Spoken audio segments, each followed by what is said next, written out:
আয়নাঘর কত ভয়াবহ আমি বিভিন্ন সেমিনারে বলেছি।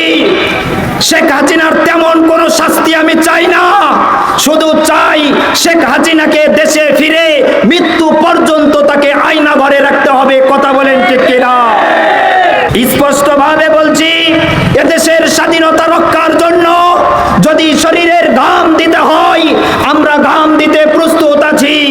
যদি এদেশের স্বাধীনতা রক্ষার জন্য তাজা রক্তের প্রয়োজন হয় আমরা রক্ত দিতে প্রস্তুত আছি। এদেশের স্বাধীনতা রক্ষার জন্য যদি জীবন দিতে হয় আমরা জীবন দিতে প্রস্তুত আছি।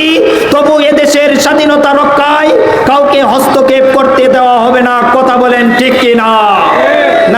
সংগ্রামী সাথী ও বন্ধুগণ, এ পর্যায়ে আপনাদের সামনে সংক্ষিপ্ত বক্তব্য নিয়ে আসছেন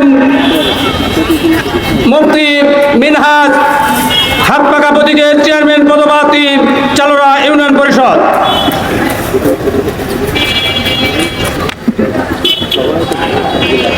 ইন্নাল হামদুলিল্লাহ ওয়াসসালাতু ওয়াসসালামু আলা রাসূলিল্লাহ, আম্মা বা'দ।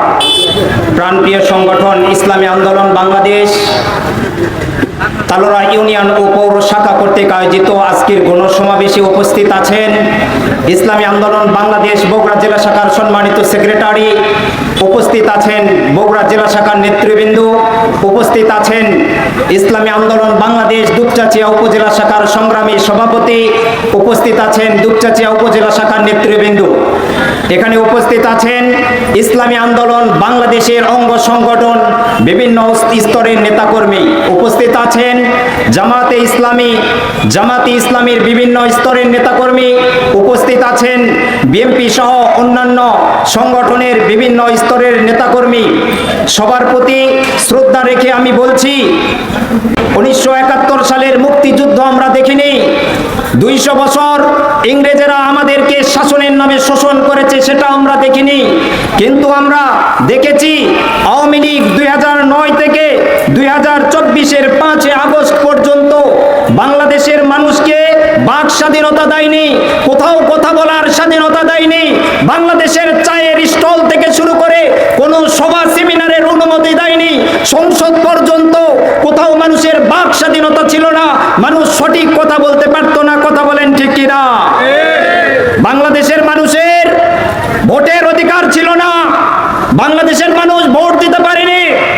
বাংলাদেশের মানুষের ভোটের অধিকার, দিনের ভোট তারা রাতের অন্ধকারে ক্যাডার বাহিনীর মাধ্যমে তারা ভোট দিয়ে নিয়ে গেছে। আপনারা জানেন 2009-এর 25শে ফেব্রুয়ারি 57 জন দেশপ্রেমিক সেনাপ্রধান সহ 74 জনকে পিলখানায় হত্যা করা হয়েছে।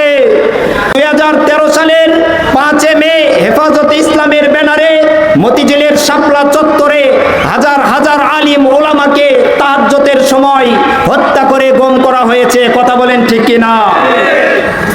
সম্মানিত উপস্থিতি, আপনারা জানেন 2009 থেকে 2024 পর্যন্ত 3000-এর অধিক মানুষকে বিনা কারণে হত্যা করা হয়েছে।